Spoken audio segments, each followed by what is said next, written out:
99.3 Nigeria Info. Good morning to you, Lagos. Welcome to the second part of Dailies today here on the nation's biggest talk radio. I am Sheriff Quadry. And I'm Jimi Disu. Good morning.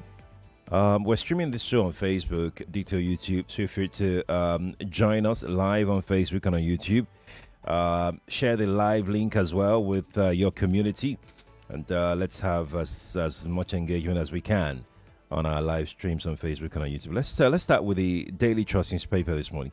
Tinubu away as nation honors fallen heroes. That's on page 3 of the Trust. I'd like to pay tribute to the Daily Trust. They are my newspaper of the week. They are the only paper that caught the essence of the president and commander-in-chief of this country being away as a nation honors its fallen heroes. In the tradition of this country, it is a compulsory event that should take place. I have never, in the history of this country, until this gentleman came, and I'd like to be corrected, we've never had a situation where the president and the commander-in-chief, for good reason, for a very good reason, has been away from this event. That he was attending some conference in Dubai is secondary. As the commander-in-chief, he should have attended the event. It's a sacrosanct event. Let's see what we have here, so maybe you understand better. The Daily Trust, and I give them kudos. I wish I knew the name of the editor. I'd like to send him a nice bottle of wine. It says there, the tradition is that during the Armed Forces Remembrance Day commemoration, the President and Commander-in-Chief inspects the guard of honor, and lays the wreath and signs the Remembrance Day register and releases the ceremonial pigeons as a symbol of national peace and freedom. All these events are very important. There was a year the pigeons refused to fly. Yes, there was a year, I think maybe once or twice, and we saw that as a bad sign. It is something on this day. I have that nostalgic feeling of always wanting to watch the parades, and you show off your military essence. And there is no time we need this more than now. Both is a way to say thank you to the veterans, is a way to say thank you to those who are putting their lives on the line, and in a way it's a way to also intimidate whoever and whatever enemies you might have. I know that President Trump has been fighting and struggling to make sure that the United States even adopts this tradition. In the UK, I can't imagine the king not being around for Remembrance Day. I cannot imagine it. I don't want to imagine what would happen. But it said that President Tinubu was also absent at the 2025 Armed Forces Remembrance Day. So it has now become a pattern.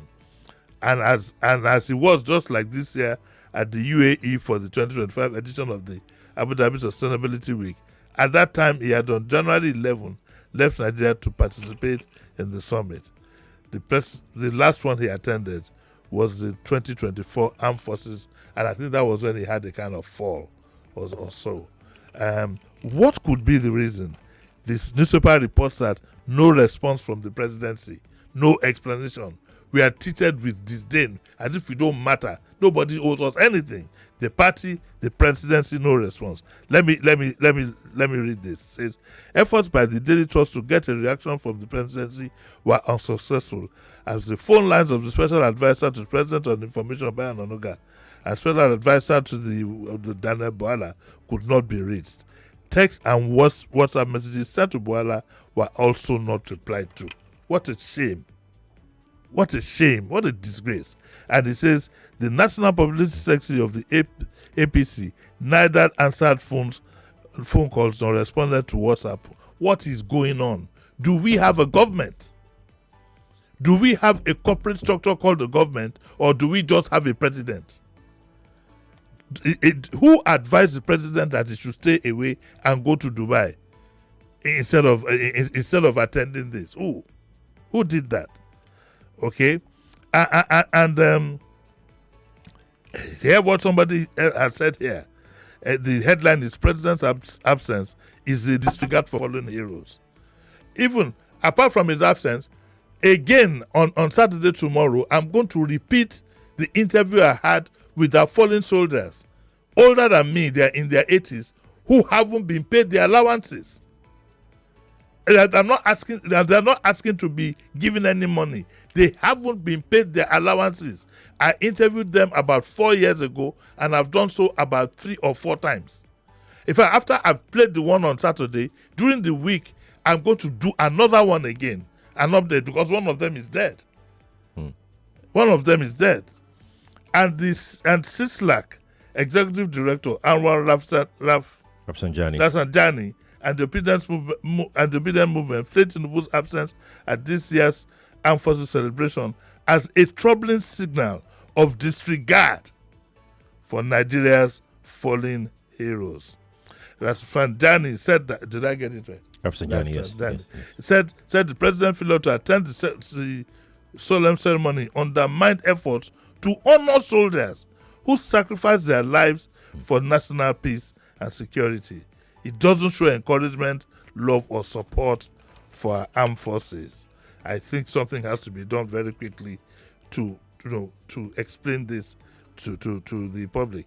And then the ADC, well, they're the main opposition now. In his response, the ADC criticized the president for being absent at the 2026 Armed Forces celebration. The party described the president's absence as troubling, arguing that the physical and moral presence of the commander-in-chief is a vital symbol of solidarity with troops and military families at a time of worsening security. The National Publicity Secretary in the statement noted that the day was set aside to honor the courage, sacrifice, and patriotism of the men and women who laid down their lives in defense of Nigeria. I wish that we could take some of these politicians once in a while and go and throw them in the Sambisa forest so they have an idea of what it is to lay your life down on the line. In my podcast with, I call him Old Soldier, in my podcast with him, I thought that, naively, and imagine at my age, I thought that you could dodge bullets, He said, Mr. Jimmy, when you're at the war front, what are you dodging? You don't know where any shot is coming from. You just keep going. I had a chill in the studio on that day. Go and check my podcast, Timeless. I had a chill in the studio on that day that he said, you just keep going. People fall by the side, you keep going. And the least we can do, I don't know why we don't want to honor people. We only honor those who have money. We honor those who have stolen money. This country doesn't show appreciation to any other person who doesn't have money. To no appreciation whatsoever. In giving out honorary degrees now, even our universities are giving it to those who have money. It's been a while that you've heard that, some remote person somewhere has an honorary degree and so on and so on. Anyway, so we don't lose track of what we're saying.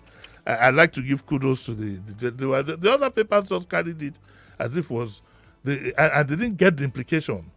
But I urge the newspapers to have some veterans, maybe they make them consultants and whatever, who would open up their eyes. Some of these editors now can be so young, they might not know the implication of all these things. So kudos to the Daily Trust, and whoever the editor is, if I can find out where he is, I'm going to give him a but what if he doesn't drink wine? Yeah. I need juice. Juice.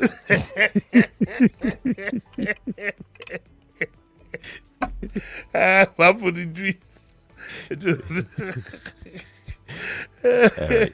Let's move on to our next story. It's in the Punch. Page 3 of the Punch. A laughing kicks as Makinde installs Ladoja chairman of Oba's Council. You see, the Lord moves in a mysterious way. The Lord had known that this would come up before we truncated our analysis yesterday. So we'll take it up today. So now there is definitely a problem. There is something called the Council of Obas and Chiefs. And this fight hasn't just started. Some people believe that it should be chaired by who they call maybe the grade A Oba. I don't know why when that grading came up and how and why. I really don't understand. Maybe a consultant at 9 will give us a better picture of what it is, and because we're going to talk to him on that.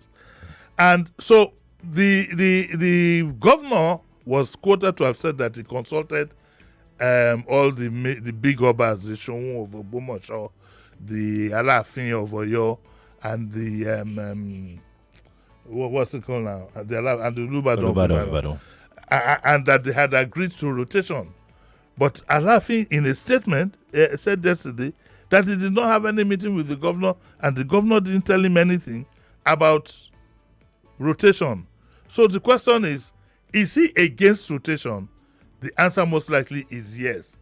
Okay, why is he against rotation? Does he think he can't sit in a place, in a meeting where somebody he might consider, what's the word, as a lower Oba will be chairman over him?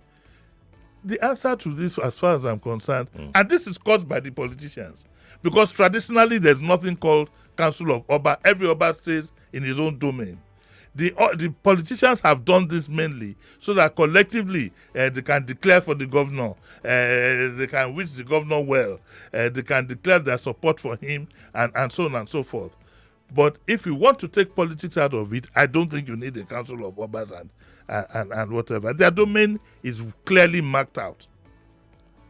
And if you are going to have a council meeting and let it be run by the Commissioner for Local Government and Chieftaincy Affairs. It's as simple as that.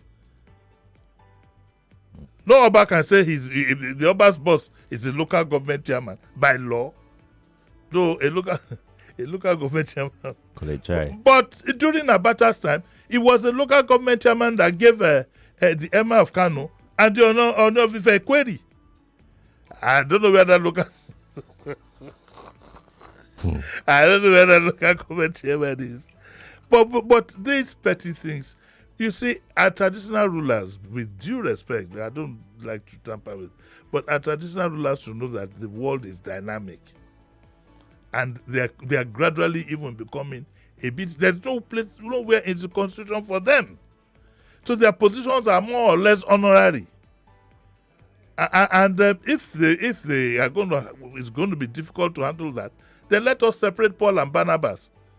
Let everybody be in his own domain. You know what is discussed at the Council of Obas that is of interest to the nation? None. There's none. We have a House of Assemblies to take care of all that. We have a legislature at local government level. So at the end of the day, what is discussed is which car they are going to buy, how much should they be given. Then let each individual approach the governor for whatever they want. Or better still, let the governor, let the Council of Obas be upon the commissioner, the chairman, and that's the end of the story. But it has some other undertones, which I think will be released to us at 9 o'clock in the morning. So this story. How do you think the governor should react to what Ekubabaye said? He can't have an argument with the man. He should ignore it.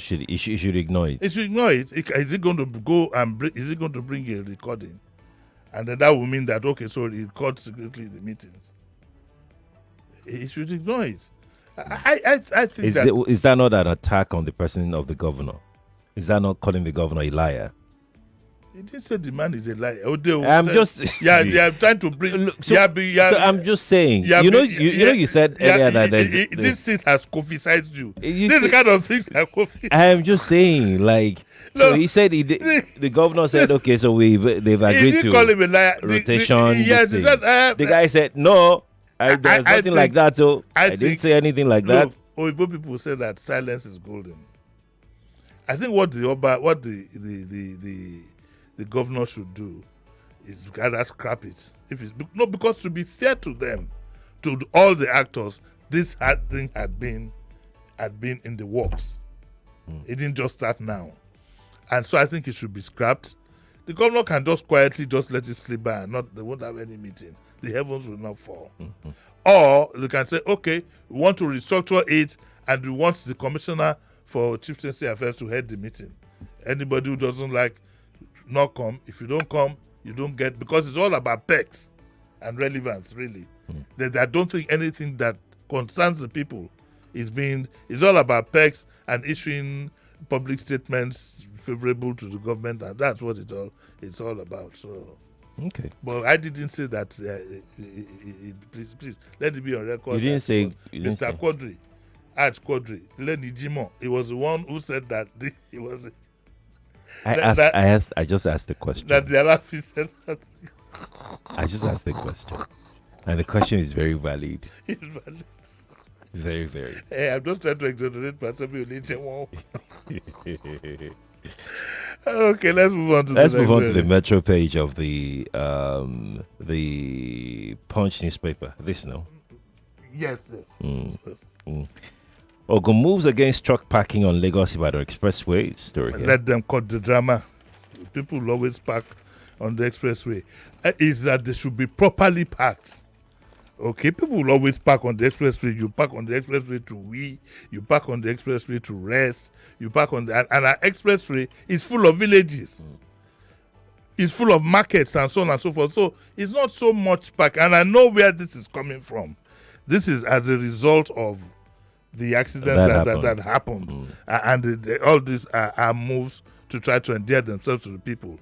But we still challenge the Ogun State government for not insisting that we know the owner of the vehicle. The details of the accident itself are not fully known. There are rumors of all kinds of sabotage making the rounds in the social media. So we expect Governor, what's his name now? Governor Abiodun. We expect him to give them the names of call the police and the FRSC. Who owns the vehicle? Up till now, we don't know it. Is there a conspiracy going on?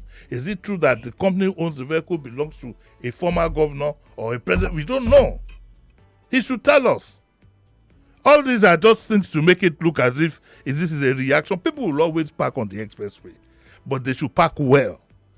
You should mark the boundaries for them. But don't let's deceive ourselves by making laws that we know can't come into effect. And just so we're clear, that truck that parked on the expressway was properly parked. So just so we're very clear. Yes, it was properly parked. So it wasn't the truck that caused the accident. It wasn't the truck. So if the government, I know the governor is under pressure and is under pressure for a lot of things, but he's not running again. So at least we can finish his tenure, and if he wins at the Senate, good luck to him. But if you want to do things to encourage people to think that something is being done, we want to know the owner of the vehicle. It's crucial.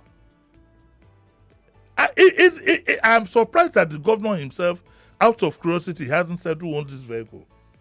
Surely he would have asked the question. He would have. Surely he would have asked. Unfortunately, the governor, one day, I think it was the one they asked, what was his qualification? He said it's in court. So I don't know. Let's move on to Jerry. I'm going to go take this story here that is everywhere this morning. It's in the Vanguard, page 8. Atiku son dumps PDP for APC, vows to deliver Tinubu's second term. Did you ever read Arrow of God?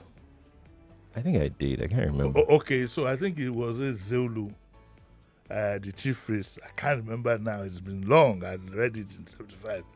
But I think it was a Zulu who he said to himself, okay, he will keep one of his sons as a priest. But to be sure that nothing passes him by, he took one of his sons to live with the father. So he has one leg in the church and one leg. That is what I suspect is happening here. I've told you politicians are very smart.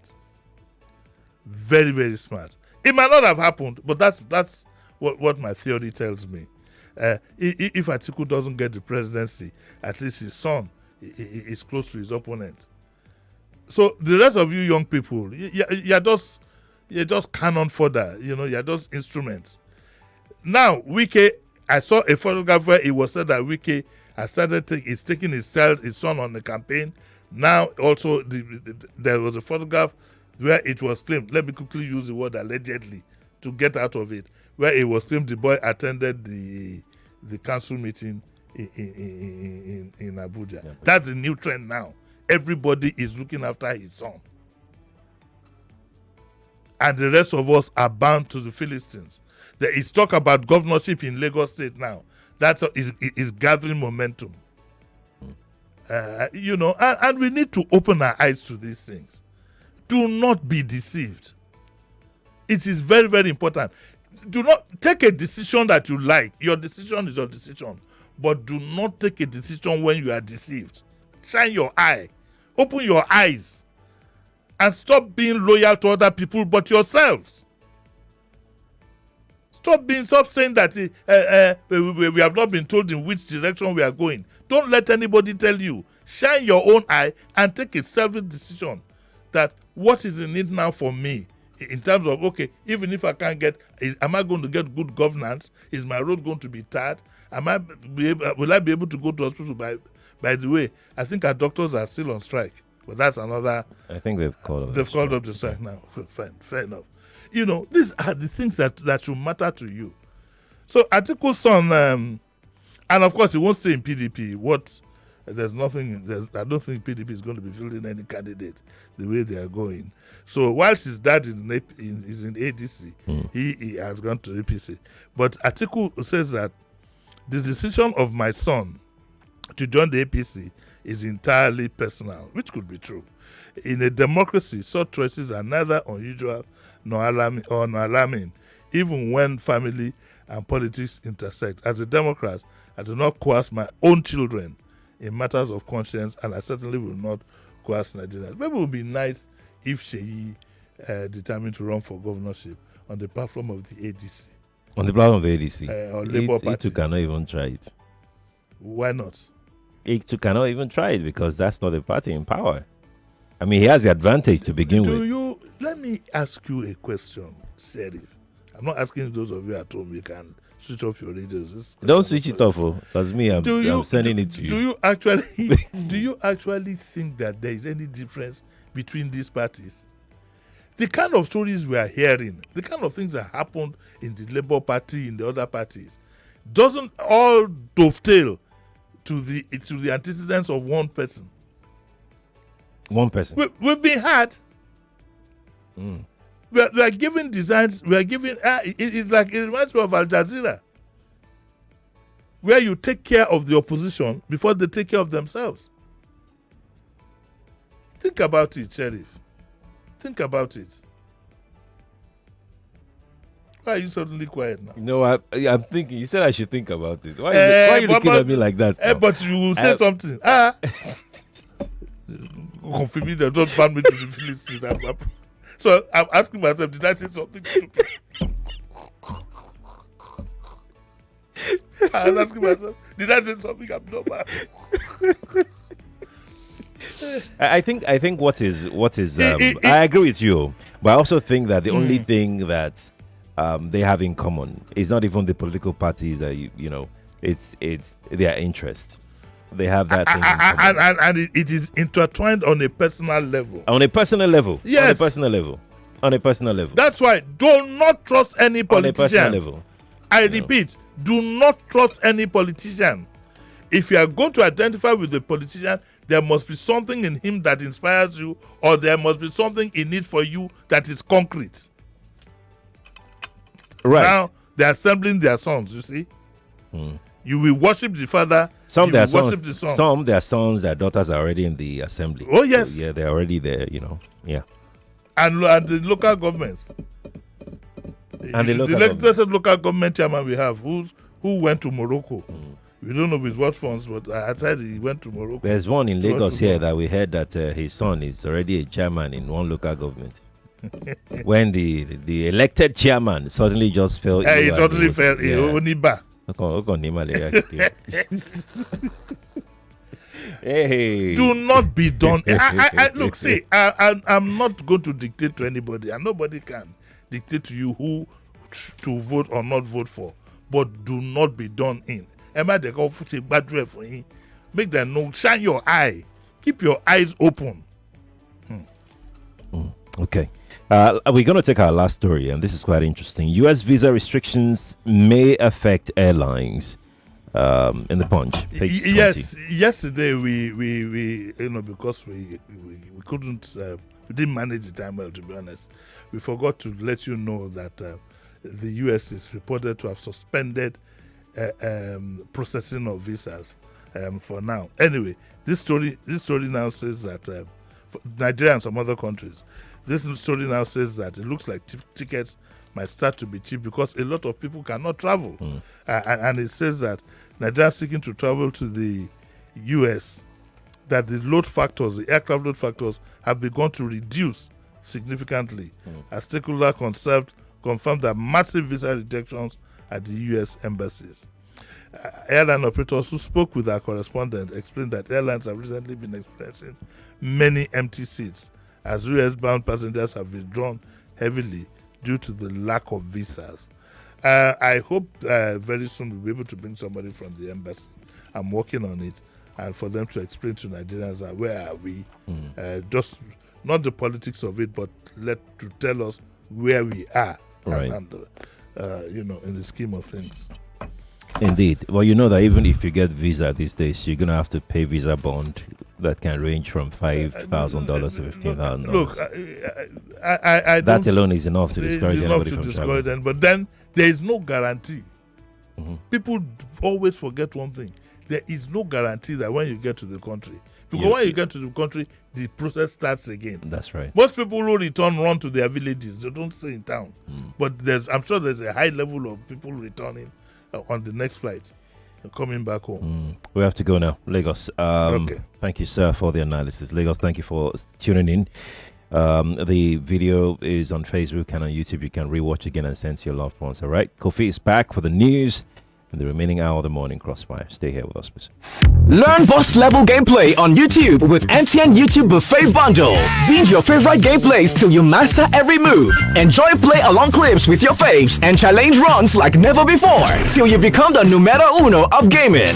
See more, be more, spend less. Get over 4 hours of YouTube streaming for just 250 Naira or 10 hours for 600 Naira on the MTN YouTube Buffet Bundle. Dial *312*800# to start today and go make a difference. Guy, how far? You watch that game? I did. Oh boy, that goal, eh? Hey. 99.3 Nigeria Info. We are more than just radio.